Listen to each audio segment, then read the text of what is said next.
Hola, buenas tardes, soy Nicolás Capcarillos y este es mi segundo examen de estudios de África. Yo elegí la última pregunta sobre la razón del autoritarismo en África y la elegí porque creo que se junta mucho con un comentario que usted me remarcó en el examen y hacia donde yo quiero inclinar mi trabajo final del semestre. Pues bueno, el por qué se hizo la transición a regímenes autoritarios después de las colonias. Pues la transición de las colonias africanas a estados independientes no significó necesariamente una adopción de un régimen democrático que venía de Europa. O sea, primero que nada porque no es correcto, siento yo, el decir que un nuevo régimen, después de haber sido colonizado dentro de un país, va a adoptar los mismos ideales del país que lo colonizó. Y pues para empezar, Europa y los países del occidente tenían una forma de gobierno y otra forma muy diferente de aplicar el poder en sus colonias.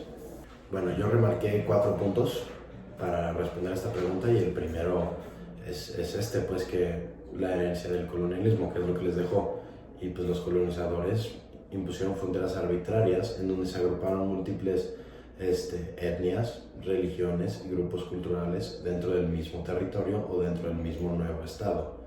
No existía algún sentimiento nacional sólido, ya que la lealtad que tenían los grupos se basaba más que nada en sus ideales y en los líderes de las independencias con los que ellos se sentían cómodos. También, muy importante, quisiera remarcar, es que los estados africanos pues, no heredaron instituciones democráticas funcionales. No había democracia, las colonias no son democracia, es una forma muy diferente de aplicar el poder, que es lo que comenté hace rato.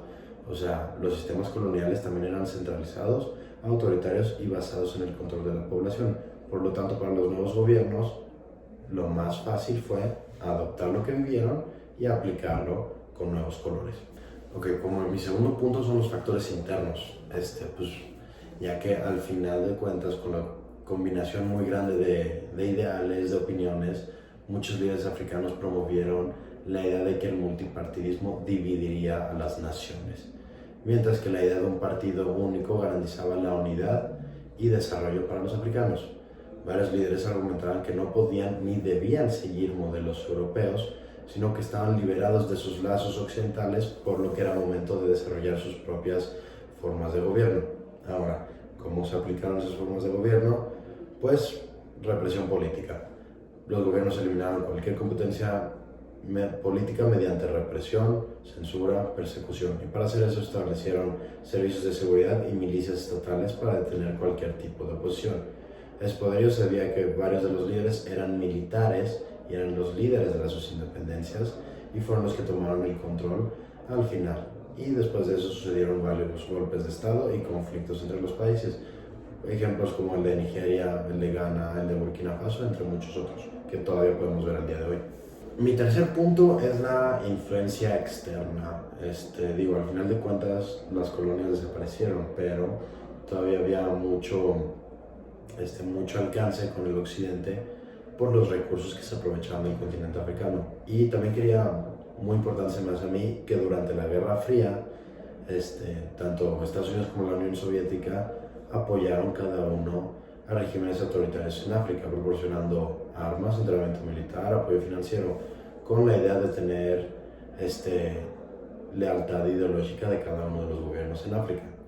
Además de esos dos países, lo que dije, los países del occidente que habían colonizado anteriormente África, mantenían contacto y hasta dando cierto apoyo a los regímenes autoritarios con los que ellos empatizaban y tenían mismos intereses. Ok, como el punto 4, es remarcar la crisis económica y la dependencia del exterior, ya que tras las independencias de cada uno de los países africanos, aún así había lazos con los países del occidente, y los países africanos dependían económicamente de la exportación de materias primas a los países que ya los habían colonizado. Por lo tanto, no había seguridad económica o estabilidad económica. Se debilitó así la manera de funcionar de los gobiernos africanos y obligó a los líderes a limitar sus recursos y repartición dentro del país. Eso llevó a una enorme corrupción, ya que con los limitados recursos no se podía exportar completamente y se necesitaba hacer dinero antes que mantener un país. Esa era la idea de los regímenes autoritarios. Y la corrupción, que fue la herramienta para mantener la lealtad de los políticos y los militares con los regímenes autoritarios. Y pues bueno, como una breve conclusión para que me alcancen mis 5 minutos, pues el autoritarismo en África, o sea, después de las independencias, no es un accidente, no es un ideal que le salió a los líderes autoritarios, sino es el resultado de una combinación de factores históricos antes y después de las colonias y después de sus independencias, factores políticos, económicos e internacionales. O sea, los nuevos estados nacieron con fronteras artificiales, instituciones frágiles y economías dependientes al occidente, lo que llevó a los líderes a optar por el centralismo político y el partido único como una solución para mantener el control dentro de sus gobiernos y dentro de sus territorios. Además, la Guerra Fría y las intervenciones extranjeras reforzaron cada uno de sus regímenes, apoyando a los gobiernos autoritarios en función de intereses geopolíticos que tenían los países del occidente. Así que, en resumen, la falta de instituciones democráticas sólidas, la inestabilidad política y las presiones externas hicieron que muchos países africanos derivaran en regímenes autoritarios, donde el pluralismo y la oposición no tienen ningún espacio. Y ese es mi examen.